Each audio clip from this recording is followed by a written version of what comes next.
And we are live. Hello. We are live. Hi there. Hi. Cool. Episode 55. 55. It's the Vialucci Podcast.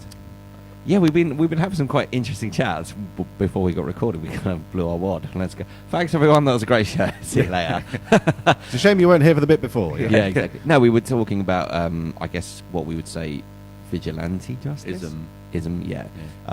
Spinning off from Joker, where he kills the three guys on the subway, and then you were talking about somebody called Barry Getz who blew people away, but they weren't. Yeah. In America, this is. Yes, this is real life, not the Joker. Yeah, that was a big case, I think, in the 80s in New York. I certainly think in the capitals that if you did that, the media and all that would hate you, but there would be people on the street, people going, "Yeah, good on him." Yeah. Like I said, I think if you took on somebody on a moped, somebody, and you just baseball batted him, didn't ask anything. I know them. I just did that, and he wore a mask. That's important. Yeah, got to give the sort of caricature of the person. Wouldn't work without it. That would take off nowadays. People would start. They'd start doing it. Yeah. I might even wear the t-shirt. I don't know who this person is. I'm really wearing this t-shirt. This made up. There is a guy in New York. Oh, the kickboxer. No, not in New York. There is a guy in America, one of the big cities there. Yeah, he dresses up as a superhero. Yeah. There's a guy, and there's another guy who didn't he get like really beaten up though? I'm sure, or am I misremembering? Yeah, there's a guy who has a YouTube channel called Comic Tropes, and he does videos about comics and stuff. Yeah. And he, for a time, was his sidekick.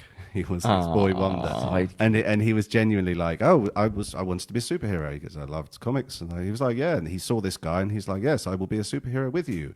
And like they mostly just kind of helped old ladies across the road and get people to wreck stuff. What happened to the Guardian Angels? Do you remember that? Oh yeah, big the Guardian Angels. What was that? You don't tell me you don't remember the Guardian Angels. The red cap on New York used to go onto the undergrounds. The subway is under the it sounds like I'm talking to me. The jurisdiction of the Guardian Angels. Yeah. Do you don't remember that? No. It was a massive thing. On all the subways, you had the guys with the red berets. Yeah, they were like... Yeah, you're thinking of Frank Spencer. Yeah, I just like... They're like, "Oh, Betty, we've had the Guardian Angels are taking over the subway." But they were, I don't know how they got away with it. And what would they do? What do you mean? They just ride the tubes. I mean, you got to think about the thing in the 70s and the 80s in New York. What, New York, just a bankrupt? So they were just placing green base, I think they used to wear green... they had like a uniform, didn't they? Yeah, and there were thousands of them. Yeah. And what did they do? They just walked around keeping things safe. Couldn't do anything, but just the presence of being there, knowing they were sort of to stop people being mugged and things like that. Did it work? Probably thousands of them. I think it happened. I think didn't they start it here? I don't know what happened to it. Unless legally they just couldn't do it or something. But if you're not doing anything, you're just stopping crime. You're not like you can't search people or anything. Citizens' arrests are a then bit of a grey area. If you've got four big blokes, but you're not going to mug somebody. Yeah, it's more prevalent in America. I don't know what happened with that. So I need to tell you so you can take notes. So I can remind myself. I've got a pen. I was going to write on the fly. Right. Look up Guardian Angels. Look up Guardian Angels. Fair enough. What was I going to say? We were talking about trebuchets as well, so we've moved on from vigilante. What is trebuchet? It's a type of catapult, isn't it? Catapult. It's the one where it's got the weight, isn't it? And then is that one? Counterweight, I think. Counter. Well, yeah, you cut the rope and then the weight it swings. I could tell you a story about catapult, but it's violent, so I'd have to tell you afterwards. Okay. But what I'm just about to say You're is such actually a tease worse for the listeners. You're always like, I can tell you about this. Oh no, I can't. But if we're going to build these up for like the extras when you have to pay for the podcast, when we get enough people we can afford to pay. Premium content. We need people to pay so we can pay for a lawyer to be like. So it only goes to a lawyer. That's all it is. But the trebuchet thing reminded me of Treblinka. What's the Treblinka? Treblinka. The death camp. Yeah, this is what I mean. It's just as bad as what I'm going to... But I was listening to something the other day, and they were saying about how they were killing so many people, and it became like a machine killing everybody, that they couldn't get enough people that are willing to just shoot people, like murder them, basically. In the early days, you just got all the fascists, but when you're killing people in the millions, you need a lot of people to kill those people. Yeah. And most people aren't sort of fascist murderers, they just get dragged along. But you're killing so many people that you need loads of people. It does have an effect on yes, and there's some people just won't do it, and eventually you get rid of all the people that are nutters in the army, and then you go, right, now we need some more nutters. You go, well, I don't want to fucking be shooting people for no reason. I'm along with it. But what they were doing, I think it was I can't say it. Treblinka. Treblinka. It might be pronounced. I'm not sure how it's pronounced. Anyway, that's the stupid version name of it. But basically, what they were having to do is they would have the Jewish people go into a room. Well, they knew how tall they are. Then they'd put them into a room and tell them to sit on a chair. Yeah. And the wall facing there had holes in it with different heights where you could just poke through a gun and you didn't have to see who you were shooting. Oh god! So if you were 5'7", you go sit there and you put the gun through the hole that says 5'7", and it obviously just goes straight into the cranium because they didn't want to see that they were actually killing a human because they couldn't get people to just stand in front of them and fire them. That's what I've always thought was the most. I mean, obviously the scale of it is, is atrocious, but it's the industrialized. It's how do we industrialize slaughter of humans? Doctors like checking their teeth and their hair before they pull them out. You go, God, that's a lot of doctors to be doing that have got to sort of give up on. I know what I'm doing here. I'm just scouting you for. Well, it's the whole. Yeah, it's the whole. There's the whole infrastructure. But it was also the idea that everyone, we retconned it to make it more palatable to us. Like, the average German didn't know what was going on, and actually, you watch the very older generation, and they did know what was going on. There was a very famous one in the documentary. Sorry, there was a very famous documentary series, The World at War. Got them all on DVD. Oh yeah, it's an astonishing watch. It's a superb show. Yeah. But there is a bit where it was a German woman, and she was talking about, she kind of went off about the fact that all these people were being shipped off.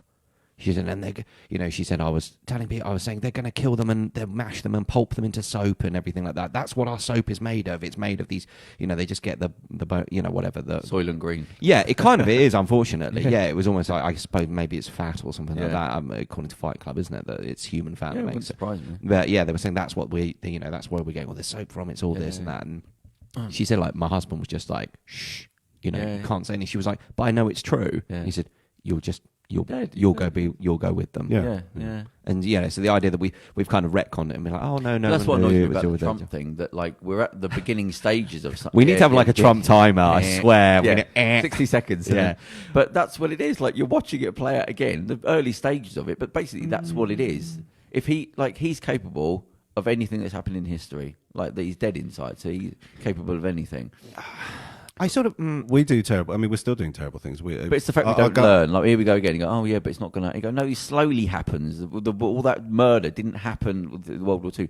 Like it went from nothing to something. There was 1,000 radio stations and 1,000 shows and a million conversations that were leading up to it. That was never going to happen. I think gradually happened. I could certainly see forced migration being a thing, or forced. I don't know what that would be. Forced. Well, I suppose people being evicted from countries if you're, you weren't born here. Yeah, but death to him is nothing. That Well, nothing. So 1 or 50 means nothing because his personality isn't that. I've always said, I keep saying when it comes to him having to leave, he's willing to throw anything and anything under the bus. Family, anything. He has to save himself. So 1 person or 1 million people means nothing. He's just his embarrassment and shame. Okay, have you seen the latest shit show press conference? The what? No. The shit shows. Are they calling them shit shows? Well, just it was surreal. It was one of those ones where he was just standing by a helicopter, just screaming over like the noise of of a rotor blade, basically. He did this thing where he gave even for him it was incoherent, bizarre, all over the place, and he had these notes. And I thought it was a joke. Oh, that they saw. They zoomed in on the notes and they wrote these big letters. Breathe in. I did nothing. Like 1 sentence per line. Like I did nothing wrong. I did nothing wrong. I did nothing wrong. Tell Zelensky it does look like to do the truth. When you see it. I did nothing wrong. There is no collusion. No quid pro quo. It's not. I did nothing wrong. It's not something to be like. I can't believe I'm playing devil's advocate for Trump because I will try and be the one on this show. But it's not like a self-actualization, like you are a strong, confident woman. That would be worse. I mean, to be that. You know what I mean? So like, you did nothing wrong. No, it's you just did nothing wrong. Strong, beautiful woman. Yeah, exactly. It's like he didn't have anything big boobed and tattooed. Well, I can't say that. Right, let's get off of Trump. So that was my little Tribune story from whatever Trebuchet. That's what I'm. Trebuchet, yeah. Shouldn't have started the show like that. It's not the cheeriest thing, but it is horrifying. But I mean, it's important to know them things. Yeah, I think we do. I think when you do, it's. When I went to Poland, I didn't want to go to Auschwitz. When I went with my father, we went to Krakow, and it's near, and it's offered. I did go. Yeah, I didn't want to. I debated. It was interesting because I debated whether why would I want to go? Is it worth going? Would it be mawkish? No, I can imagine. It's a terrible place, and terrible things happen there. And I was questioning my motivation to why would I am I going there? Is it going to be like sight? Is it is it sightseeing? Is it fun day out? Is it I didn't want that to be. So you did go? Yes, I did. Yeah, and you should go, because what it is, you then become a messenger to other people, and you sort of disseminate the information. Like now, when I'm about to ask you what happened. So that's what you have to do. You have to be another person that saw it, if you see what I mean, and it can't be locked away in sort of certain scholars. A witness. You have to be, everyone has to see it, even if it doesn't matter. You just have to be able to explain to somebody, I saw something else, and they see it. Otherwise, it's just a museum. Yeah. So what happens when you, like, how do you book, how much is it? I think it's free. It's free? I can't, I think you... So you get over there, you get up to where? There is a free bus as well, I think. So you get there. Get off the bus. You get off the bus, and you just walk. There is a sort of entrance, and you go in and you walk along around the site. I was thinking there. It's not being weird. I was thinking to sort of like snap you out of it and make you explain where you are. I'm not joking when I say this, even though it is a bit funny. Is that when you get off, there's like Alsatians and people barking at you for the first sort of minute, and just sort of just to give you a shock. I know what you mean. That would work. That would work. I know what you mean. You're not here just for fun, ha ha ha, and the door's open. I think, and there's barking dogs and people saying, I think on when you go to Hampton Court and they're all dressed up in Tudor. Yeah, but I mean that's a good thing. That would work. That would just give you a bit of adrenaline. Now you know what it feels like to just randomly be. But I think would it then switch it into, hey, we're here for the reenactment, and actually we're not here for this isn't. No, but it would just. I know what you mean. I know what you're getting at. But I'm just wondering. Yeah, just dogs barking, and I think that would. I just wonder that would actually, in a weird way, disassociate people from the horror, because then they'd be like, "Oh, it's all a reenactment. It's all." No, because it doesn't last for like 15 minutes. It's just if it was like 20 seconds. I mean, I think maybe dogs, if you had just to scare, and they're not going to be angry. Because they'll be offended, but you'll know. Oh, okay, this wasn't for fun. Like this isn't a part of a reenactment. It's to make you know this is what it feels like. You're not here. I get the horror of what that feels like. So go on, you get off. There's no barking dogs. They effectively let you sort of explore the site, and of course there's two sites. Auschwitz was the work camp, and there's Birkenau down the road, and that was the death camp. Right, that's the end of the line. That's where the gas chambers. And does it still look like a camp? I mean, the fences, or is it just been? Is a few rooms that you go into that you go, that's the thingy room? Because the Nazis tried to destroy a lot of it, didn't they? Did they do much with Birkenau? Most of it was burnt. Most of the cabins were burnt. Most of the living accommodation side of it was burnt. The entrance is still there. The tower where the train tracks went in is still there. And most of Auschwitz is still there. There's an interesting debate because it is starting to crumble and decay, and they were discussing whether they should restore it, or whether they should just let it naturally just decay. And that I don't know about that. It can be done minimalist. You'd have to sort of put LED lights up or anything. I think it's an important thing, and I was in a way I was glad I went. In a weird way, I was questioning my motives for doing so, but I was sort of glad I went. When I did step in. When we stepped in the thing, we went past where the band was, and you step in through the gates, and it says, "Work will set you free." What do you mean where the band was? There was a band. Playing? No, they were at a band stand. There was a stand where there was an Auschwitz band, and they used to play as they sent people out to work and back. What would have been for what reason? Just to trick them into? Just to change They had a band. Okay, all right. Was it, was it to kind of keep time in terms of what work were they doing? It just seems a strange thing, unless they were just trying to lighten. It was slave labour, wasn't it? Yeah, but I never knew what I can't. Were they making shells or is that? There was factories on site. Yeah, because I couldn't. And also they were doing work in the area, I think, as well. Yeah, that's. I mean, if you were, I don't know, let's say they were mining, they were doing labour work. Yeah, with the beat of a drum, for example, help you. Keep that's what with the digging. Yeah, but it's not. I don't think it's that. I mean, I wouldn't put it past some sick fuck. This will be funny. Let's have an umpire band while these people. It was I think it was just they to play. Oh, fuck. Beethoven or whatever. Yeah, that's. I mean, it's probably some sick fucks idea of like, this is because these are. I think if you're working in a death camp, you are got to be some sort. I know what you were saying about like, they've got the wall where they can't see people. But you think if you're the commandant, well, I mean, obviously, I forget his name now. Goth was a complete. Is it Goth? Amon Goth? He was a high. I don't know if he was the commandant. But he was a complete psych. Most of these people were deranged. Of course, yeah. Now they'd be, out on the streets murdering women and keeping their heads. That kind of, these kind of. They'd be like Ed Gein or some fucked up person like that. That's what they'd be. But obviously, that time allowed them to put on a uniform and act and be the monsters. So you walked in, you saw the bandstand. There was an American behind me, this white-haired guy in his 60s, and he goes, "Yeah," and I just heard him, and he said, it really put me in a fucking bad mood. Oh no! And he goes, "Yeah, this is bad, but it kind of makes you think of all the babies that we've aborted in America." Oh, you what? The second the word "but" came up, you said, "Mate, shh." What are you going to say? I turned around and fucking what a I was just thing. like, Jesus Christ, now's not the time to have he goes, abortion is a deadly crime. There's a genocide of babies. Who's he talking to himself? Oh no, some old fucking bitch next to him. Probably his old bitch wife.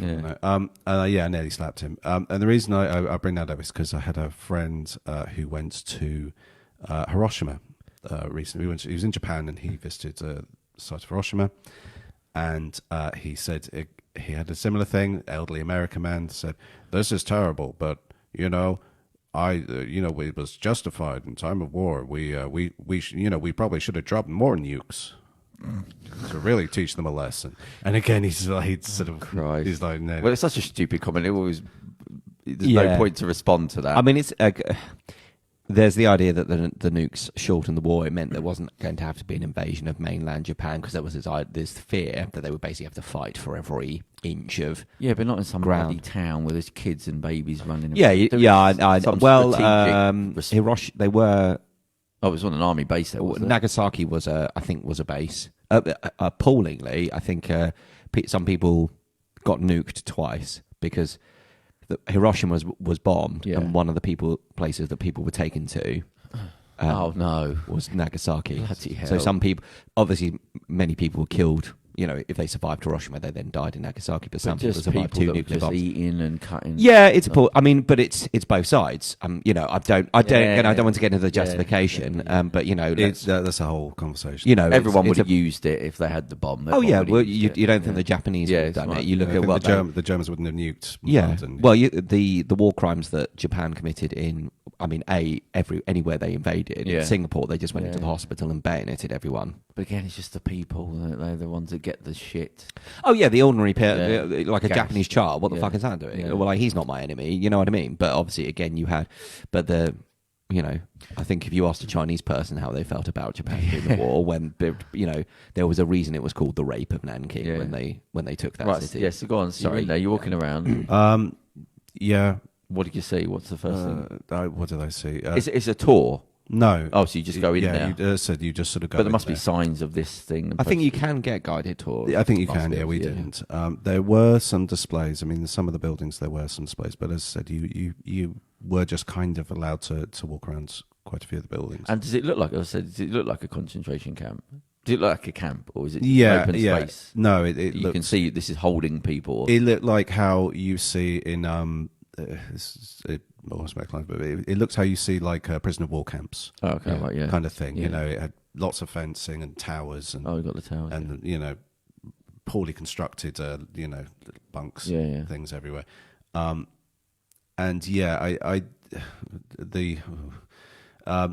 was a very trying experience. How long were you in there for? Like all day. There was two sites. We went to Birkenau, so we went to the death camp as well. Oh, fucking hell. And that was that is just a very big open space, and you can just sort of walk around there. And we went to the ovens and stuff, and that was unpleasant. I think I was reading a couple of years ago. I was reading about reading. When I say read, by the way, it's always audio. Yeah, I don't know what the term is. Listening doesn't. You learned. No, it sounds absorb. I heard. No, I'm not that scientist. He's got to be more stupid than that. Absorb. Heard is one. Heard. Yeah, I heard that.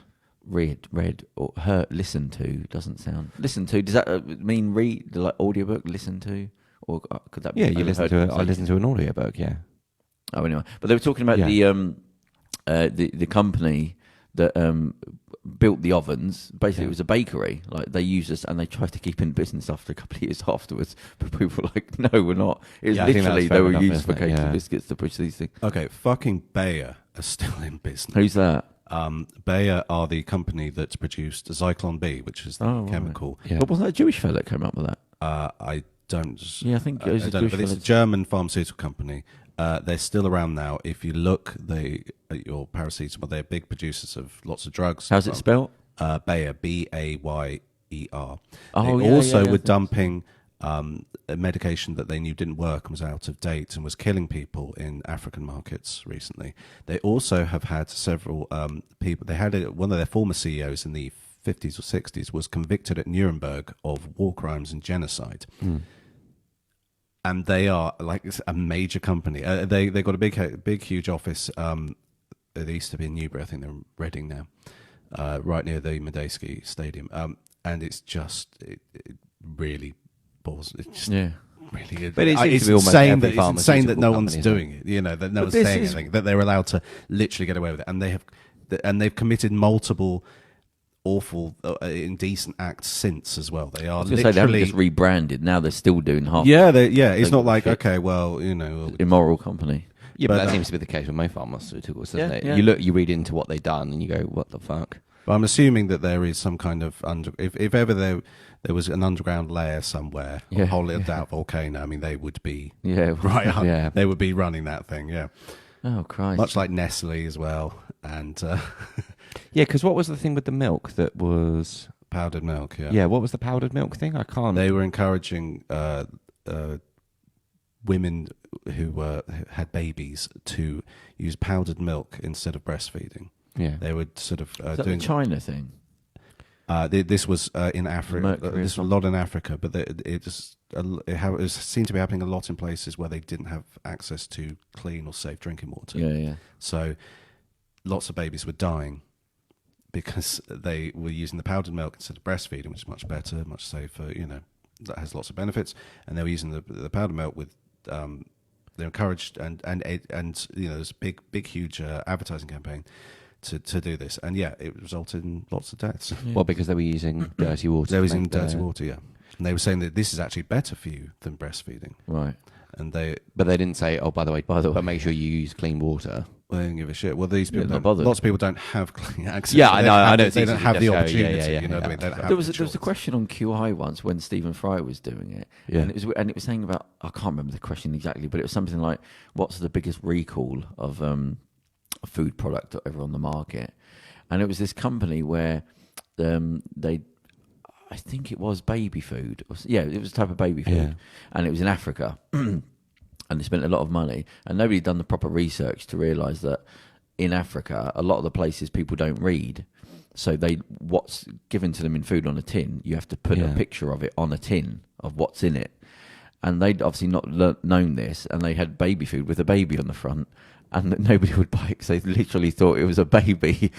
Like they were sort of selling them baby food because there's a baby face in it, and anything they were given was stuff with what was on the tin.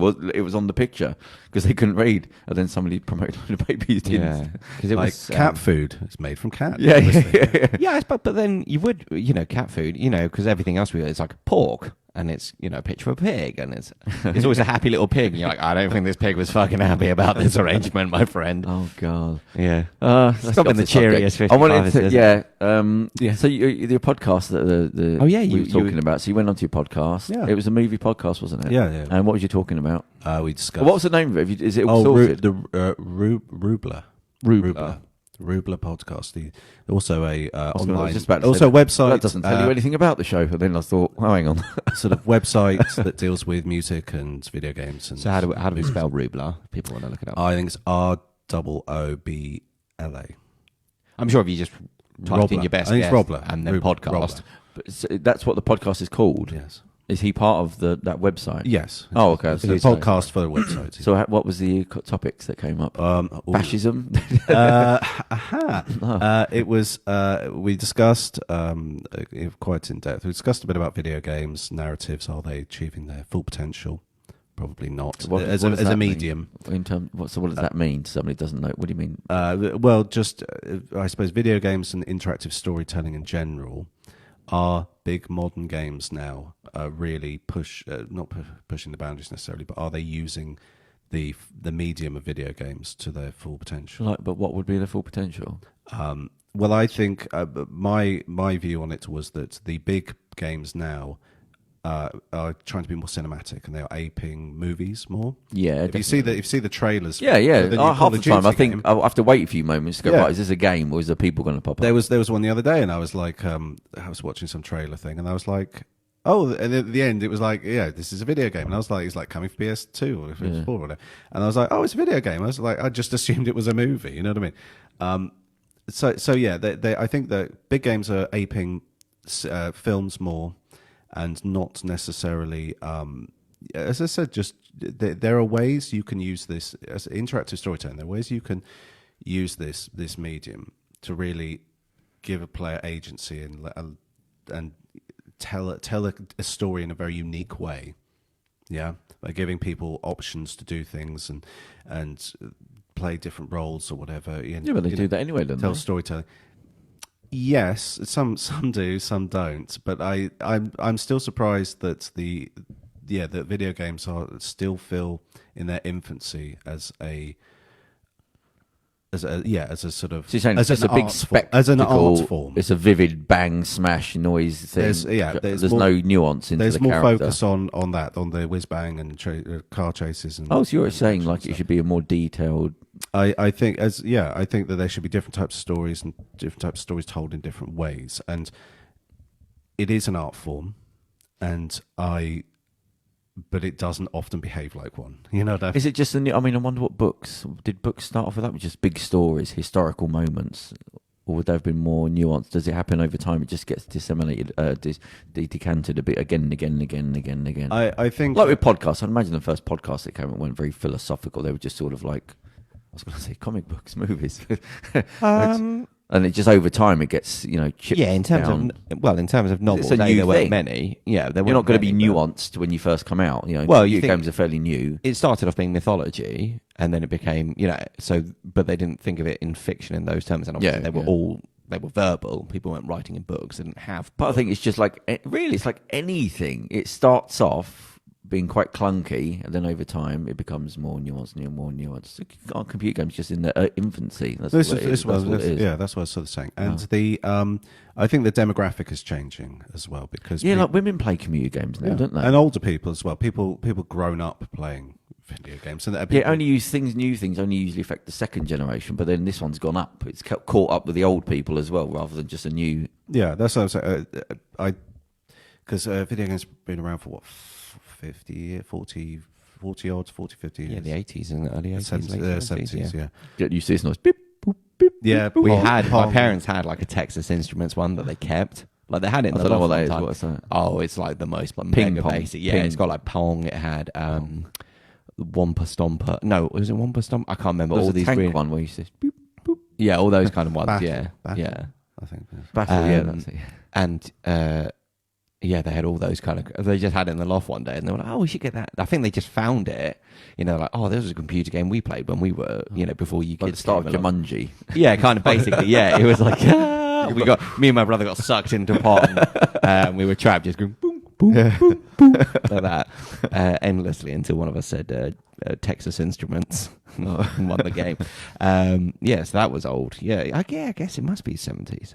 Yeah, you can trace those very early home consoles. And Pac-Man. Yeah. I'm going to go, whoa, the information coming off this screen is slow. I can't It's take mind-boggling. Four colours, what the hell's going on? It goes up and down. I like a bit of Pac-Man, and Pac-Man's a good solid game. Those old games are weird because they're like kind of reflex games. They're almost like Twitch games. And stuff like Pac-Man, you kind of have to shut your brain off and just go for reflex and instinct, really. Yeah.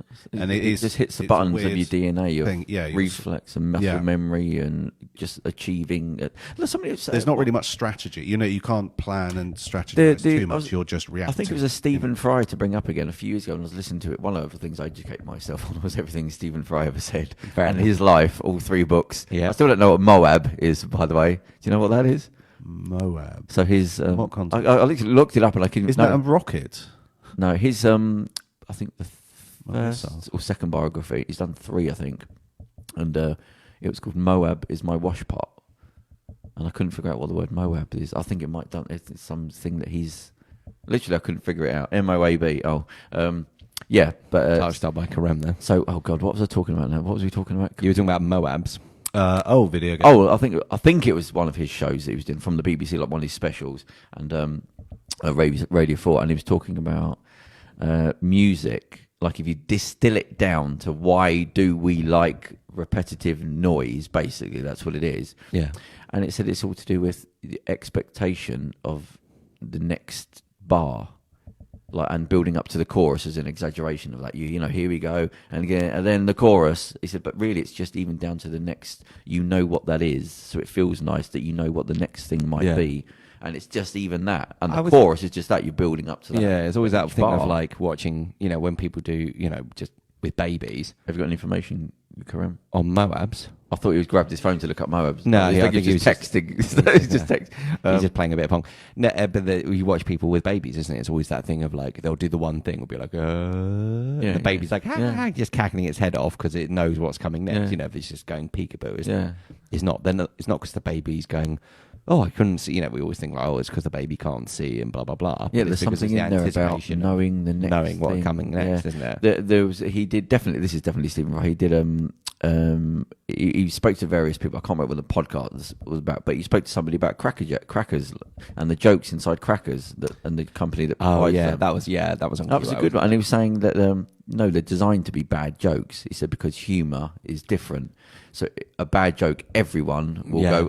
Everyone appreciates a bad joke when not everyone. Yes, it's to do with bringing you together. And I thought, oh, that's a good idea. That's quite smart. Actually. I wonder. It's interesting though. You think like, when did someone stumble upon that idea? Probably Edward Bernays. I think a terrible joke writer was like, no, they're supposed to be bad. Yeah. They go, these jokes are fucking. Or no, there would have been somebody smart that actually looks at human beings would have been in a room, said a bad joke, and everyone went, oh, and oh, you not brought you all together. It's not a reaction. Yeah. So what we hit on though, we got Nazism, we got the. Well, we started off with vigilante justice, then I think we talked about one of the great injustices of humanity, and Charles's podcast. What's happening with your podcast? And when does it come out? Oh, I don't know. He's got to edit it. Bless him. Oh, what a waste! Editing, forget it, mate. It's just a hassle. Oh, it was like we did like 2. Why edit? It was. Yeah, if you're doing something and it's a podcast about the latest Oscars and you got the millions about, I understand it's got to be perfect and you got to give it to people and shareholders and all that. Yeah. If you're not doing that, which is 99.9% of all other podcasts, why do you edit? Like, what is the grief that is? Yeah. There's a podcast I listen to, the Kermode and Mayo, Mark Kermode and Simon Mayo, their film review, and although I liked to watch, but I couldn't watch who's Kermode? Mark Kermode, yeah. So he's the film critic. He's our John Higgins. Like he's the Higgins, very much so. Yeah. So the other guy, Simon Mayo.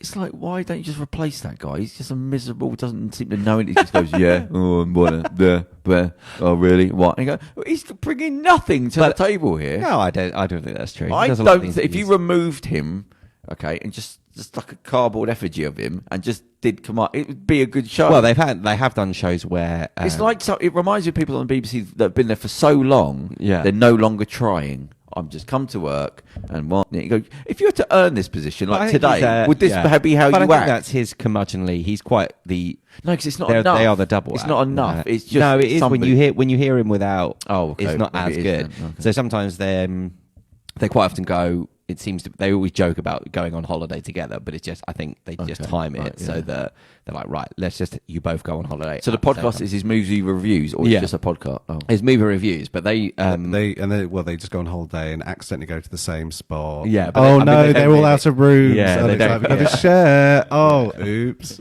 But they for their podcast, they quite often you'll have the normal episode that will go out on air, and then it's recorded as a podcast. Right. So there are gaps, after the news, they talk about it, and then when it's the podcast, it's a show. They cut out the news and everything for the podcast, but they also have podcasts, what they call the extras, which is then they can talk about whatever they want because it's not going out on air. Right. So sometimes they do talk about political.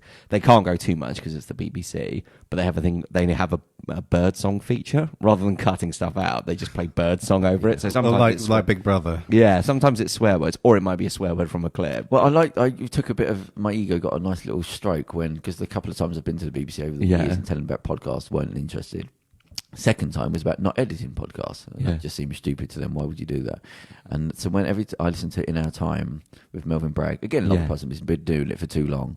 And now they do their 5 extra minutes where they don't edit it and they just talk. And it's such a better show. And I do. I'm glad you're copying my idea that I told you. It always ends with someone coming and going, "Do you want a cup of tea? Coffee. And that's that's so odd because you go, that's not a. They're not being funny, but it sort of works. Yeah, because pointless. It's a weird thing to have. There's a little bit of humour. Yeah, because Melvin Bragg usually just goes, "Oh, and our producer's here," but nothing funny. Just, and then they don't like a cup of tea. Yeah, they don't fade out from that point. It's just like, "Do you want a cup of tea?" I'll have a cup of tea. And oh yes, I'll have a cup of tea. Oh, you've got to go off your. And they just kind of slow. Then from that point, it slowly fades. But it's pointless. Nothing funny ever. It's just, "Do you want a cup of tea?" Yes. No, thanks. But is that code for something then? Doesn't mean there's nothing. It just comes in, and they've left that in. Yeah. But so there you go. BBC. I can't remember who I was speaking to. So he decided to take my advice.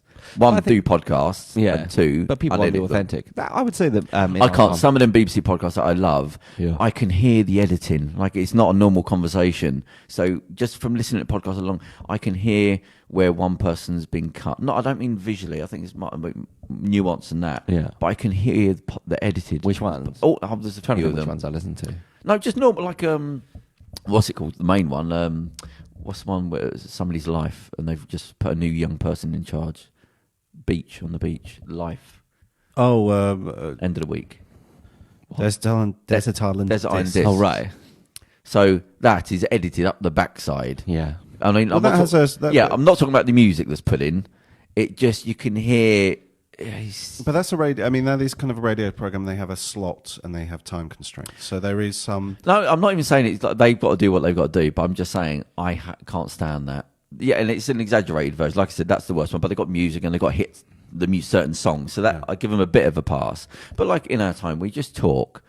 I suppose they're all time constrained, aren't they? When you got BBC. Well, Melvin Bragg is a time constrainer, isn't he? He hurries them up and everything. But it does change. Like, they do go longer ones and shorter ones. But just don't edit. What is this big? It's the Emperor's New Clothes again. You go, you don't have to do this. Nobody gives you. But I think it's the better way to not. You want to hear personality. You want to hear who's what way and not to edit it down so it's perfect. And when I said to you last time actually talking about this, when the unedited bit. Yeah, I think it was that show, and he said, I've done it, and no retakes. I thought, you fuck! Don't tell me these people are talking, and they're probably saying something, but somebody's saying something, and you get them to re-say it for the edit. Because he said, and no retakes, as if like, that. Well, was that maybe a joke? No, it wasn't a joke. He just is the way he said it. Just they got caught out on that with Celebrity Big Brother. Why? Where everyone went to bed. So it's like, it's bedtime now, we go to bed, and they switch on like the Teletubbies. Yeah, it's really odd. Yeah, and then baby in the sun. Mother comes on and says good night, everyone. Reads the bedtime. So everyone went to bed, and I can't remember how the blunder happened, and then they all went to bed, and then held for a few minutes. And then the lights came back on, and they all got out of bed, and one of them went, "Great take, everyone! Great take!" Sarcastically, yeah. So I'm assuming they're probably told, we need you to go to bed all at one point, just to get the shot. Yeah, and then if you want to all just go for to the bed, edit, and then if you all want to go to bed at different times, and it's only when you say, you can't trust nothing, nothing. Your eyes are deceiving you constantly. Well, yeah, why would 12 fucking people all go to bed and say that? They're not in the army where it's like, we attack a door, we must get, you're on watch, you take the first watch. I know, it's not like they're all sleeping in the same bed, you know what I mean? Well, sometimes they get out afterwards. Yeah, exactly. Yeah, cigarettes lit. I don't think we've still. I think Britain is still the one that's not had full on shagging in the. I think people have done stuff where they've hidden under. Oh, Charles knows. There was the young one. They had like one with teenagers in. Oh, they definitely Big Brother. And that'd be problematic. And yes, and it was only went off about 2 weeks or something. How many pregnancies? A girl did have sex. Well, a girl and a boy had sex. Not just a girl, but immaculate conception. There was, because you stick a bunch of 16-year-olds in a.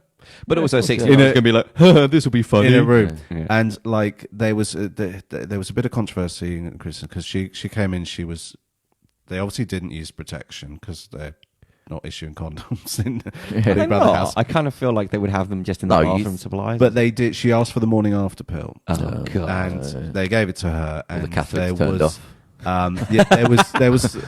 there was some discussion at the time because she was 16 and First age of consent. They weren't her parents, and I don't know if you can buy it. I don't know. Don't know what that. 16, I think you can get it. No, but you can get it before 16, but you have to need a parent. Yeah, their parents. I imagine at 16 you can ask for the morning after. Yeah. You know, so it's like, oh, you can't buy condoms if you're 16. Yeah, of course you should be able to. Yeah. So there was some discussion about whether they should have, or whether they had the right, or whether there was guardianship or whatever. Give her the bloody thing. Yeah.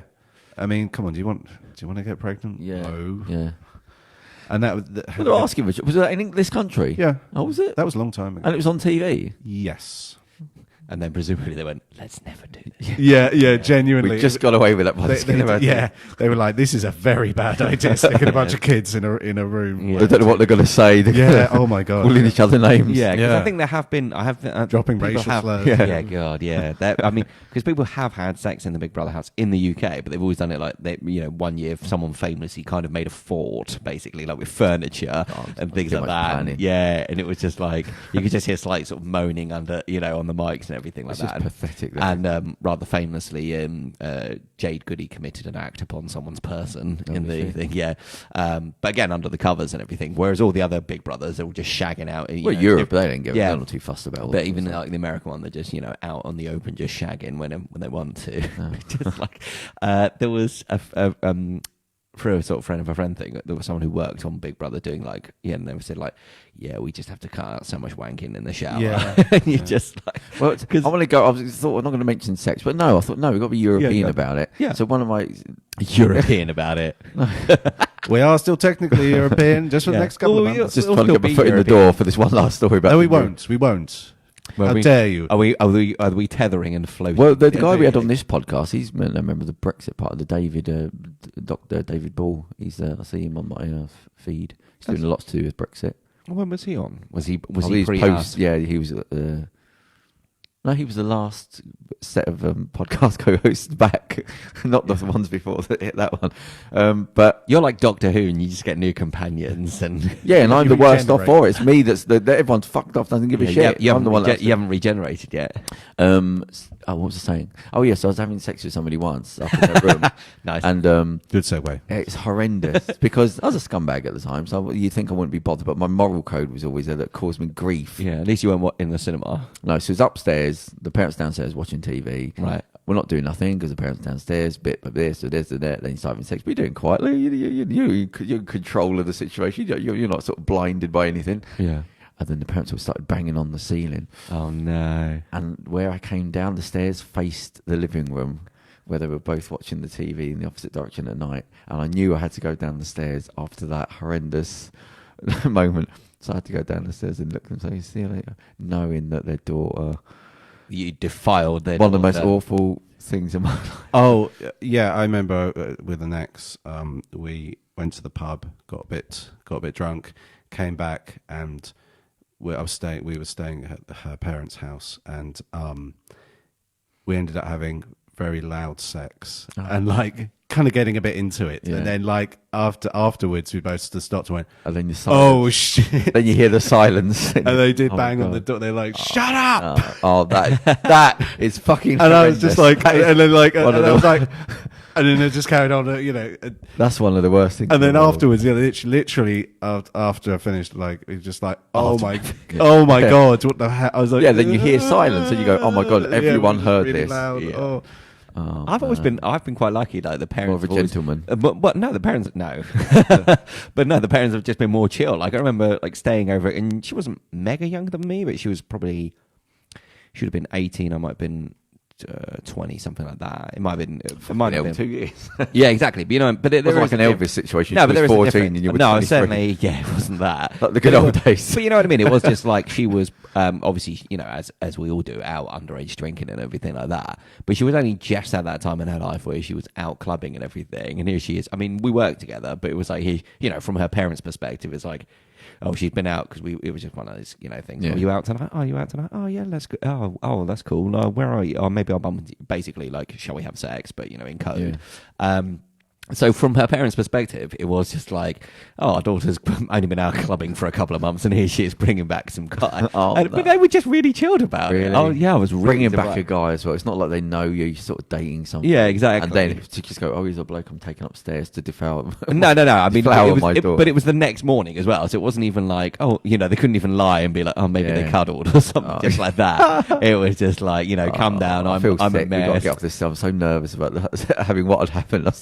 It is one of those cringe memories. That particular lady, bless her, her parents used to make a little sort of they put a mattress down on the floor and like a bowl of water. Yeah. For you, was it? Yeah, because they were like, well, we've got to give him somewhere to sleep that's not on top of our door. Well, I mean, you've got the couch. Yeah. So here's a mattress you can in the other room.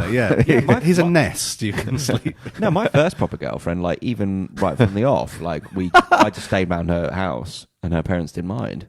It's really weird. It's not that. Maybe it's brightness. Well, everyone's really liberal. I understand the staying around, and there's an implicit thing that we know you're doing, but to to go like you're taking the fucking piss. Her mum had mentioned that they'd heard it because our rooms back onto each other, and so her mum, the rooms were next to each other. Mentioned that she'd heard it. I think kind of in a jokey way. She said like her mum had been like, oh, we can hear you sometimes, and then my I wasn't there, but my girlfriend told me. She said like, and I said to her, right back at you. I was like, that almost makes it okay because if she's relieved the situation by saying something. It's exactly. We can hear, I don't know what to do here. Yeah, I'm sexually active, but then so are you. I'm aware of that. Yeah, I think that's the first time we mentioned coitus on this show, isn't it? No, we're not. No, I mean we have. Well, there was the time. I'm going to get a porn star in this for one of our late night. A late night one. For a podcast that you can download at any time. After hours. No, I think we used the black logo. That sort of tricks them into thinking they're getting something. Well, we had special. the Halloween one, didn't we? Yeah, we use that again. Don't worry about that. Black logo. It was terrifying, and it's John breaking down his top 10. For the over 18s, we'll stick that on there as like this is over 18s. Well, the rest of it. Yeah, but I'm sure the man we F and Jeff and talk about crimes, and I mean, obviously, this podcast started with horrifying subject matter, so I think today's episode, rather, a bit of bunk up. Yeah, really. We relaxed a little. Yeah, we started quite serious. Yeah, it did seem a bit like, well, where do we go from here? I was trying to nudge the ship away, but you kept pulling it back again. I think it's important to talk about that. Well, so what have you got going in your world? So, Charles has got his new podcast. He's rocketing to success. No, it's just an occasional thing. So. Okay. And what you got going on with work? Anything else coming up? No, I'm just doing quite a bit of freelance work at the place I've already been freelancing anyway. It's just I can do more now. And then, just some writing bits and bobs. And, so that's quite fun. Yeah. Got the social contract coming out early, Jack? And yes, that's the thing I'm most excited about. But yeah, no, it's quite nice. Oh, he's dead.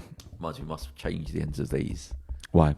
Well, I'm coughing for one. Yeah, burn that one. The fact that I am coughing into it and the fact that we have been using it, which has made me cough. Yeah, I suppose to be fair, we don't have these labelled. That was a dual thing, like the timeline. I'm surprised they don't smell. Oh, for God's sake. Right, now we've definitely got it. What we'll do is we'll change the colour as well. No, because then we don't want people to start time coding us. Oh, they left those ones on for years. If we just keep them blue, they'll never know that we don't change. It's like the David Attenborough thing. That's why he always wears blue shirt and trousers. Because he said it. Because then no one's ever going, oh, what's he wearing this time? What's he wearing that time? Yeah. But he never aged. I mean, he was always old. No, there when you go back and watch. Yeah, I suppose, but it's that old thing of like it's gradual enough that you can't notice it. I don't know. Even when he was like, he did look slightly younger, but even when he was like 30 odd, like I'm still like, yeah, he looks like an old dude. But it's like when times were harder then, and they've got easier, so it sort of slowed. His hardest years were the younger years, which makes it a bit odd. All I'm saying is, I think if you go up in his attic, there is a picture getting older up there. But it is that thing of when you look at people in the, I don't know, even like in the 40s and stuff, and you're like, this is this century and everything, but you're like, and here's so and so at 20 years old. You're like, 20? They look 50. Yeah. What are you talking about? Like I was born of 61. Yeah, basically everyone went, had the childhood, and they all look the same. Yeah, as children now.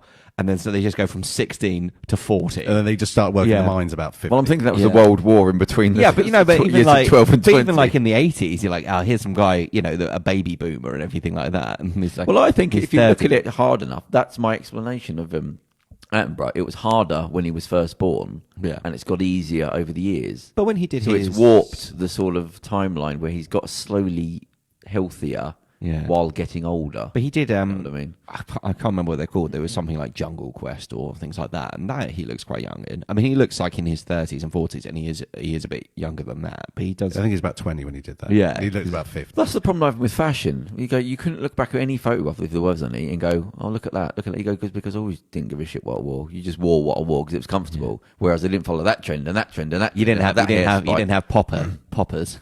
You know, the old tracksuit bottoms that had the poppers on. No, I did have poppers, but I thought yeah. all night. No, not. I've told you my story about blowing up the bin, haven't I? No. Well, I told you that. Not the bin that you slept in one time, was it? You were like, that's another bin story. Boom. You were like James Bond in Skyfall. I always hated this place. Boom. No. I'm sure I've told you. I think you blowing up a bin would stick in the memory. So this is something Leo did, is it? Yeah, or did Leo. He was the drug-fueled days. If you go back to cast your scene back to the early comics, and I was just a ramping, violent episode. Yeah, so banging everyone, working in nightclubs. There was no daytime for me. There was just one night after the other, war each at night. And I met a girl, went back to the house, and I smoked cigarettes as well. And there was drugs. I can't even remember. It's just back then. It's just a blur of drugs and violence. So we was getting up to no good, using drugs. Amyl nitrate, if you haven't used any, which you can still buy now in some shops. I thought they were supposed to have banned it, but they haven't. No, they put this is funny. Or they put room odorizer on it now.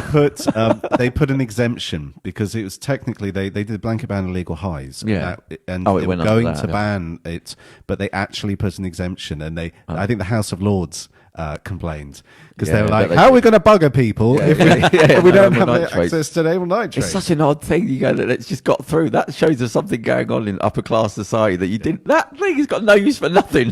But anyway, but you think that all the old people just used to be off their faces on coke, and but I like the fact they just call it room odorizer. Who's odorizing the fucking room? Will that take the skin off your face if you left the bottle open for too long? But it's a tiny little bottle, but the smell of it, it's like a CS gas. It just goes everywhere. So these bottles have been used for, I can't even remember what for. Anyway, but one of them, like if you put a little bit on a tissue. That does a popper work. I've never used a popper. You open up a little bottle. Yeah. And what you just... In a club, I'll just stick to the club stuff. If you're in a club and you're on drugs, you open up the bottle and you take a sniff from the bottle and it sort of boosts the blood supply into your body again, so you get another hit of the drug sort of thing. It's very nuanced, but it's basically it gives you another boost for like 20 seconds. It just makes you feel dizzy. Yeah, it's a little high on other highs. You ever done nitrous? Nitrous like laughing gas? Yeah. Yeah, it's a bit like that. It's nothing. Something. It's a couple of seconds makes you go, and then... Apparently the gays like it. It does something to the yeah, I don't know why. It relaxes I think it's to do with the blood supply, relaxes the muscles. That's basically it. Yeah. But anyway, so people just use it in clubs. You see people sniffing all the time. And it's just to give another little boost to whatever you've taken. So we were doing whatever. So the bottle got knocked over onto a table, right? So it just fucking went whoosh all over the table in a small room. So the whole bottle emptied out, and a little bit of this, if you rubbed it on your nose, would give you a fucking head rush. So the whole bottle was tipped over. So everyone immediately passed out. No, so you'd have to. First thing I did is fuck all open the windows because you won't be able to breathe. I mean, you could die. That's what some people do die. There was a guy, an airline pilot, a few years ago. They would soak the amyl nitrate in a sock and put it in their mouths to just get like this fucking, like almost out of it high where but you can't breathe because it's like, if you ever smelt petrol or terps, imagine that ratcheted up. So is it almost like what do they call it? Autoerotic asphyxiation. Yeah, that's what it is. Yeah, so it's actually that. And it just gets you so high. But the thing is, you get to a point where there's no air coming in. It's sort of like terps, like white spirit. If you imagine that, but just like if that was like diluted down and you just got the concentrated version and then put it in a tub, that's what it's like. Anyway, so and I knocked this thing over, so it just went woof, so the whole room just filled up. I mean, I swear to God, you could almost see the fumes, like it's that sort of thick. Yeah. And so I opened the windows anyway. I got a bloody towel and I just soaked this stuff up, soaked it up, put it in the bag, threw it into the paper plastic bin that we had, just a sort of mid-sized bin, 2-foot bin. Anyway, went to sleep, woke up halfway through the night. I did some stuff. Yeah, went halfway through the night. I can't remember, it's just a blur. Yeah. So I went to bed, woke up halfway through the night, had a cigarette. Oh, God. Half put it out because you're half asleep. You know, when once I'm not getting up to do anything, I'm having this cigarette so I can go back to sleep. So my eyes are like half closed. I'm not doing it. I'm not talking. I'm just going to have the cigarette. And I didn't put it out properly. So I went and threw the ashtray in the bin. Now, it's rather flammable. Yeah, boom. I got back into the bed, and because it's a big plastic bin, it just went, and it's a small flat, and it's a studio flat, so it was in like a little cove that they call the kitchen. Yeah. It just went, boom, and the fucking bin just exploded from the fumes of Could this have been thing. so dangerous. Like, if you'd been stood by that, could the have sound of it, and the fact it was in this little cove in a plastic bin, it just blew the fucking thing apart. That's because I forgot the thing had obviously been sitting there soaking the fumes. I basically thrown it into something more than petrol, and it blew the bin up. So that was my little amyl nitrate story. Fair enough. Well, there you go. There was nowhere to go with that other than No, it was just like, I just do like Leo. This reminds me of the time when oh no, we've got a Nazi story from you, haven't we? When you met a Nazi. Yeah, we were talking Right, about. we've got to finish on this. We'll finish on our Nazi. We've got 5 story. minutes. Okay. I was working. Can I just say we're going to have a Christmas release podcast? How do Well, we were here explain the it? fucked up Batman story. Oh yeah, where I get attacked by 2 different bats. Well, I didn't get attacked. No, I got this attacked is- by one. No, we're talking Oh, about right. Charles's bat. No, but that's the That's same the- podcast yeah, where I yeah. got attacked Oh, by a yeah. bat. So there's amazing stories on that one. Yeah. We should always charge for that bloody thing. That Uh, one is so good. Anyway, carry on. Sorry. So hang on. We have got a Christmas pre-recorded podcast that we did where we hear about Charles's story of going as a Buddhist monk or whatever it was you were doing. yeah, fake Buddhist monk / Yeah. German You lived in the hills of Tibet. mad German weirdo. Right, so we've got that podcast coming out on Christmas Day. Is it going to be? Yeah, you can release it. All right. Just I've got another So one. now you've got another Nazi story. Okay, I'll do my Nazi story then, because I got another one about this Israeli couple who kept on accusing me of trying to kill them. Oh God, yeah. I remember That's not a little thing I said to... Which story do I want? I don't know. Which one would be quicker? You got 5 minutes. Could be. The Nazi one. There's not a lot to it, but Let's go with But I'm interested. But I'm interested in your response. In what your response will be to it. Okay, so I was working. Me or Theo's or I was working both of you. I was working as then. a steward on some event Yeah. at like Highclere Castle. This is a long time ago. Mm-hmm. About, I don't know, 7-8 years ago. Where is this? Highclere Castle is the where they shoot Downton Abbey. Oh, okay. So it's the big stately home there. You've probably seen. Oh, okay. The star of the show, basically. Yeah. is this lovely, driveway. beautiful house, and so there's an event there, and I get paired off with this Polish chap who was really nice, and he's cool, chilled dude, and this other guy who was just a bit twitchy and erratic, and he's about 40 odd.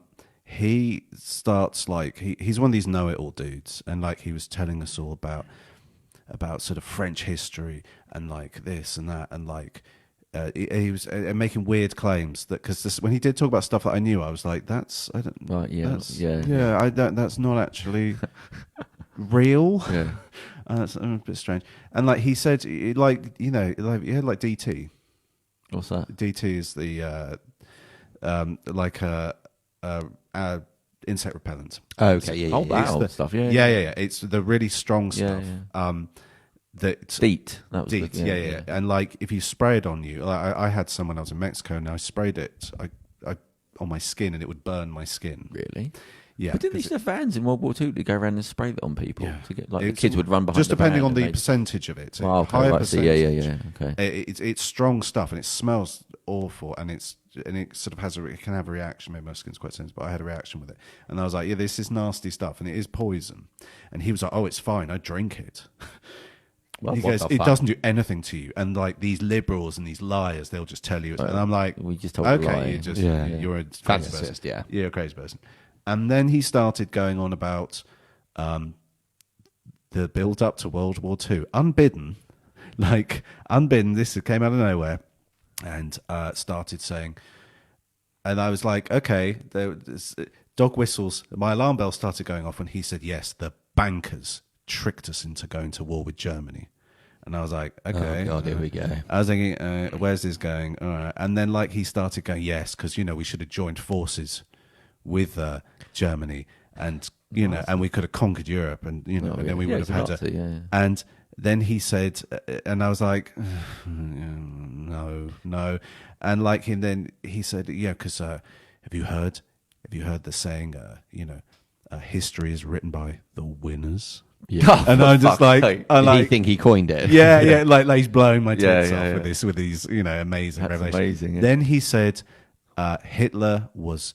He goes, "You've heard so many lies about Hitler."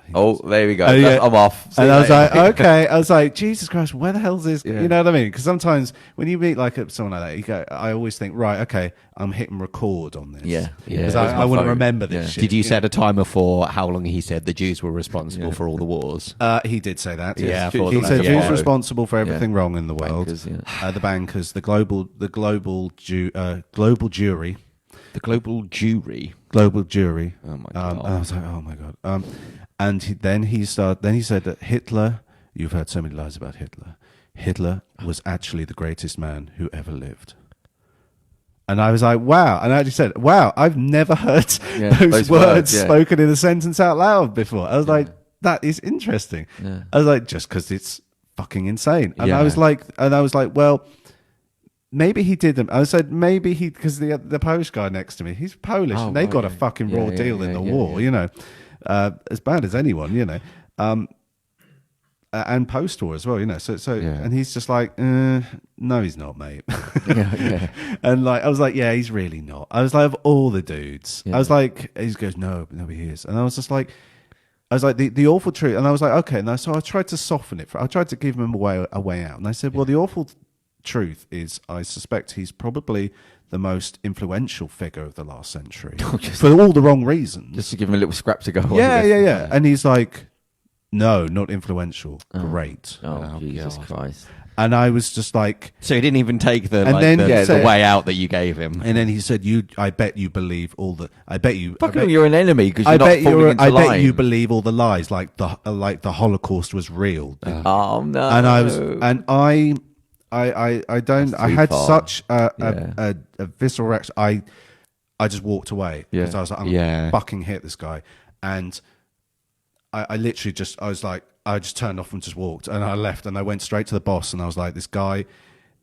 And I just told him exactly what happened. I was like, I told the boss, the supervisor, whatever, and he's just like, "What?" And I was like, I was shaking. I was genuinely shaking, and I had like a physical response to this. And like he sat me down. He's like, "Geez, man, you're right." So he sat me down, and had a little chat.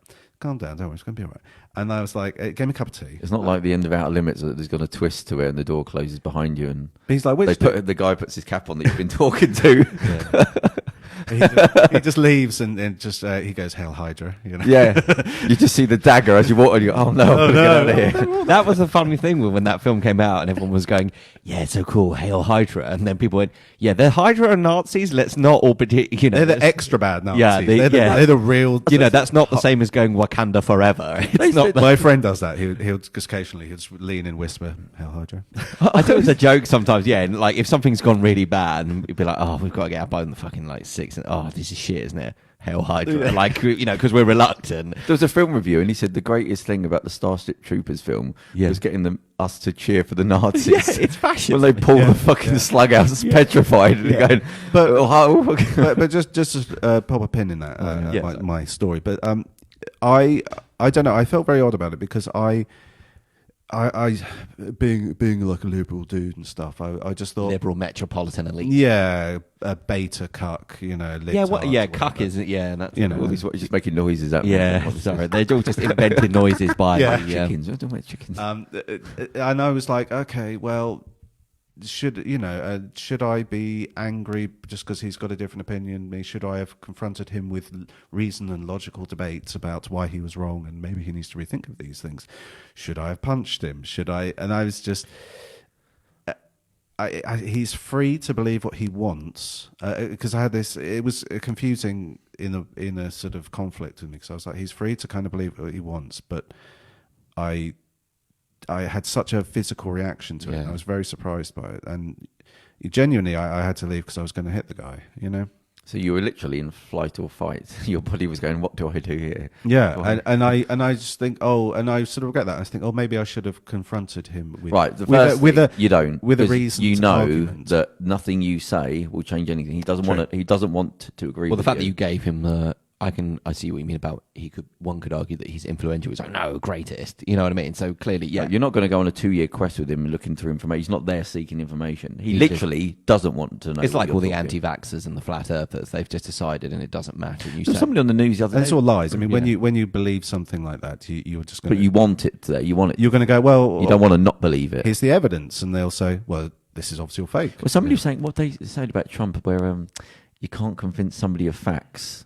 You can't convince somebody out of something with facts that they arrived at emotionally. Yeah. So if somebody's poor and broke and they're fucking thing, and you can't say, well, the facts are the country, they don't care. They just feel like shit. So you can't tell me stuff to get me out of it. And people like that, there's something in them that wants to be the outsider, that wants to hate. So you going, well, the facts are, it's relevant. Even if they are the facts, I don't want to hear them. Because it makes them beautiful and unique. Yeah. And, you know. Yeah, so there's nothing to be fixed. You can serve nothing other than annoy yourself. You just have to feel sorry for that person. Because that's a heavy thing to carry through your life. Because not many people that you can talk to. You've got to be fucking lonely. But it's also you convince you must. It's not the 60s. You can't go in, fucking Jews and everything. You can't do it. So how many mates have you got that you can actually have a conversation Yeah, I don't know with? if I would be friends with someone who was a Holocaust. That's what I mean, but everyone, especially nowadays, it's so everywhere. I suspect he gets into a lot of fights. Or he's online. That's where his friends are. Yeah. So. Oh, yeah, some people just go, oh, fuck off, mate. But I mean, I wasn't his friend. I was just literally sort of... And he was a customer, was he? Or something? No, I said we were like... We were stewards at some event. We literally stood in the corner of a field for like 7 hours or something. Did they fire him? Okay, so I went up to the supervisor. He sat me down, gave me a cup of tea, and I was just like, "Look, I can't have any contact with this guy. Yeah. I don't want to look at him. I'll go. Yeah, I'm gonna go home. I don't care." And he's just like, where's the guy? And you go, that guy, because he kind of looked like a normal dude. Yeah. You know what I mean? Yeah. That's the awful thing, isn't it? It's, I don't know very rare. But yeah, you expect him to have horns or something, or go, a crew cut. You know, or it's even a skinhead or whatever. You know what I mean? A tattoo on the neck. Yeah, Give me something. Yeah, sort of iron eagle or whatever. Yeah. But and he's just like, oh, my wife's Jewish. He's like, he's like, my wife's Jewish. Okay. My kids are Jewish. Nice. Well, Jewish, you know, because the mum's Jewish. So, and he's just like, that guy over there. They didn't fire him because he was just like, he goes, I can't actually do that for political beliefs. But you just don't hire him again. But I mean, we were temping, so I mean, like, okay, so fuck that guy. He's a steward, isn't he? But we can't. Yeah, but I'd just find anything he did. He'd be like, "Oh, you fired near me. You're fired." I'd just find something to get that fucking guy. Yeah, I'd say, "Oh, sorry, mate. We don't need to." Oh, we're overstaffed. We're the last one. Or, hey, we're just sending a couple of guys home. Like literally, you're 5 minutes late. Fired. You'd find something. Yeah, but then he's waiting for Charles outside. No, not Charles. But I'm saying the company. He moved him. Yeah, he moved him off with these two 16-year-old boys. Oh God, who. They kept on trying to separate, but like kept on just this is a Brexit drifting back story. to each other. Yeah. And I was like, I remember I was like, dudes, what are you going to sit? I was like, why do you have to be together? What, you going to sit there and hold hands? And they're like, what? And they go, why would we hold hands? And I was like, because I'm joking that you're gay together. And they're like, but we're not gay. And I'm like, yeah, but you're stupid though, aren't you? So they would dig at somebody. Did they become acolytes of his then? Oh, I don't know, but poor kids. Two of them he's chewing. I saw that they were over like that. I could see him chewing their ear off. Oh no! So he's just. But they're young enough to be sort of, oh really? Impressed. I didn't know that. Yeah. Oh my! I only know 3 things. Well, no, because they're going to go to school after the summer holidays is over and be like, we met this guy that told us, and the teacher's going to be like, here's a book, not the demented ravings of some lunatic, but here are actual facts. There's a YouTube there's a film. I don't know whether it's still there anymore. It was there. I did watch a bit of it, and it was called "The Greatest Story Never Told." I shouldn't be plugging it. Oh God! And it was a biopic of Mr. Hilter, and it was about his rise to greatness. So they used that. So they just. But sorry, it wasn't Hitler. It was Hilter. No, it was Mr. Hilter. Sorry, that was a joke. That was a reference to Monty Python. Because isn't that the Nostradamus thing that he predicted someone called Hilter or some... No. Never mind. Oh, fucking, there's too much internet watching on the show. Exactly, yeah. Right, I don't know what happened there. We finished the show somewhere. But there's also they did have the Eternal Jew on there as well. The Eternal Jew. Which is one of the very famous Nazi propaganda films. that you've probably seen clips of. What some disgusting, cartoons. They show like Jewish people and they show like rats and stuff. It's really crude by sort of today's standard. Blew people's minds like back then. They're like, whoa. I edited, but it's a very, very crude message, But because the thing you look at that, I would just look at that and be like, "What the fuck is this?" It's all a load of bollocks. But I just people. But you don't want certain truths. If you do want certain things, if you do want to be miserable, if you do want to understand, it's not your fault. Because it's the same. It's a bit like with the, you always get some post on Facebook going, here's a picture of it's like a stock footage of a stock picture of a woman in a hijab and stuff like that, yelling at, telling ripping poppies, there's always some shit like that, and you're like, oh, for fuck's sake. And you look at it does always make you want, and then there's other people going, if she doesn't like it, she can go home, that kind of thing. You're like, how are you looking at this and going, this seems legit, this seems like, because you want it, the delusion. It's the echo chamber, isn't it? I guess we got stupidity. We got a BNP leaflet through the Are they still going? No, this was a while ago. Right. They're not really. They are still around. They changed their name, but they're just a joke, aren't they? They're just a joke. I mean, they always were, but literally, it said we didn't do this. We didn't fight a war for this, and it had Spitfire. We didn't fight a war for this, and then it had two ladies in full hijab. Covering, and one of them was giving the middle finger to the camera. Well, yeah, probably because the BNP guy went, like, go on, put that on. Give us a finger. Yeah, probably said something racist. Yeah, they probably were like, said something, so they're like, fuck off. Yeah. And I was just like, you don't know what instigated that photo. I was like, so what? Well, this is because, when you get paparazzi photos of like a celebrity going like, and looking cross, it's like so-and-so's meltdown. And they're saying it's because, they're trying to get practices changed now, but it was because the camera guys they don't even mean it. They're just like, this will get a good photo. And they just be like, for example, Kate, not Princess Kate, but the Prince William's wife, Kate, the Duchess of Cambridge. They were thanks for your help, guys. That was her. Kate Middleton. Kate Middleton, thank you. Lives down the road. Yeah. She, where they've blocked it off with their income. Anyhow, when she was dating William, I think when they were engaged, whatever, it was in the beginning of they said like paparazzi would just follow around and be like, slut! Oh! Just so they would get her suddenly doing like a double take or looking cross. They talked about it with celebrity. I think it was Ben Affleck was out with his kids like somewhere, and he said like they would just yell abuse at the kids. Because that would get him react, or he'd get the kids cry. What was the Ricky Gervais show he did when he was extras? Did you ever watch it? Yeah, I watched that. Remember the one where he goes to do Big Brother? Yeah. And he sort of has a breakdown. And at the end, and he's slagging off like the journalist and all, and he just goes on a big rant. And he says one bit about the newspapers saying, "Oh, look at her flashing her knickers." And she goes, "Yeah, of course she's flashing knickers. You're on the fucking in the gutter pointing a camera up her skirt while she's flashing her knickers." Oh yeah, there are pictures of people like doing that where they're going up. They have the cameras. That's a sex crime. Yeah, that's a sex crime. People should go to jail for that shit. I knew a bloke. We've got to end on this now because I've got to get out of here. But a friend of mine was a doorman at a strip club. Yeah, and he had Kiefer Sutherland in there. Who's the one that does 51 or 29 or something? 24. Yeah, Kiefer Sutherland. Yeah, 51. I can't remember. I knew it was a number. The extended series, But he came in and he said, he's pissed as a fart. He pissed in his pants. Nice. He was smoking in the exit. I didn't say the club, did I? No. I mean, there's only one of them. I mean, you said the celebrity who you're defaming, right? Have you seen that clip of him? Have you seen that clip of him jumping into the Christmas tree when he's drunk as fuck? Oh yeah, so he does drink a lot. He's nice. He's like, he goes, anyways, catch you guys later, and then he just turns and he just jumps.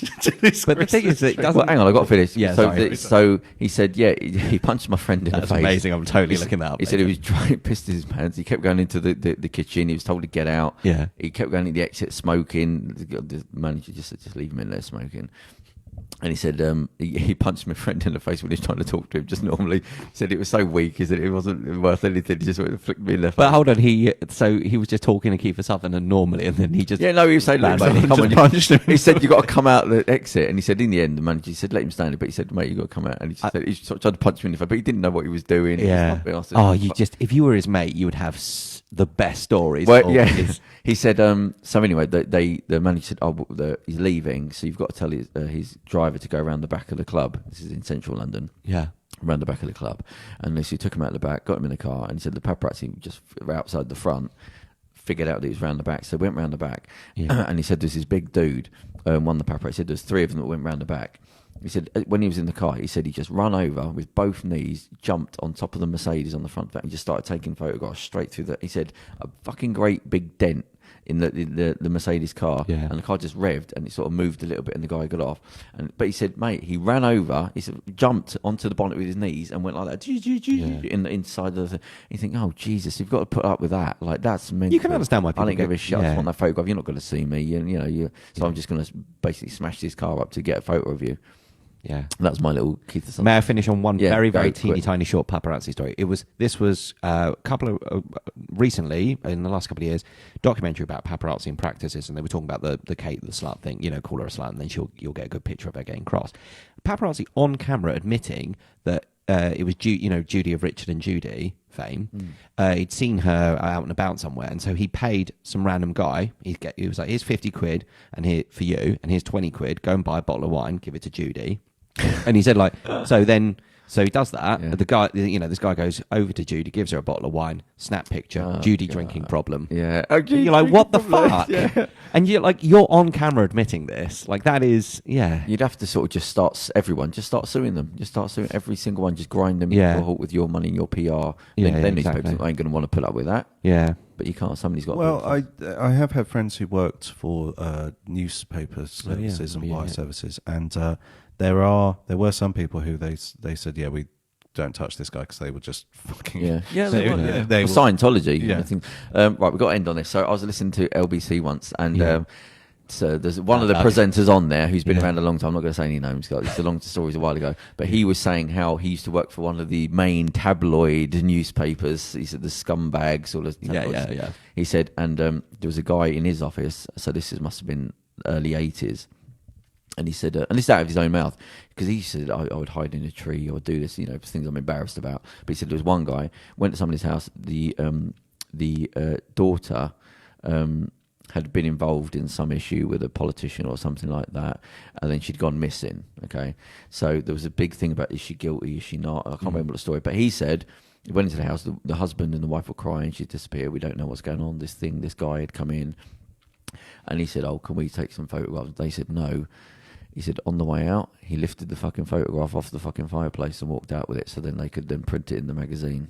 He said he lifted it off the thing. He said at the time, people were laughing, but that's what they were dealing with then. Yeah. Lifted the fucking thing off. Nowadays, they just go on Facebook, don't they? Yeah, or they'll just hack your email. So there you go. So, so the world's fucked. Thanks, everyone. Yeah, we've come back to the fact that, we're at the beginning again with Trump, so it's sort of come full circle, and now we're starting again. Yeah. All right. Yeah, wasn't it? That's not the cheeriest. No. What was your joke? Somebody asked me for a fucking joke the other day, and I forgot your joke, and I was trying to remember it. What joke? You told me a joke when we was on the show, and I couldn't remember it. I tried to parrot it, and I forgot it. Anyway, I can't remember. But okay, well, let's finish with a funny story from LBC. I got a good joke. Have a joke. Yep, I got a really good joke. Go. Brexit. Yeah. Well, it was it was an LBC thing where this is very funny. You can look up the clip. Nigel Farage is on there because they have him on all the. I think he has his own show, doesn't he? Yeah, he does. Yeah. So someone called in. They said, Mr. Farage, I was against Brexit, blah, blah, blah, blah, blah, but you've changed my mind, but, something happened, and now I fully agree with you. And Nigel Farage goes, and what was that called? And he goes, I got kicked in the head by a horse. Fuck's sake.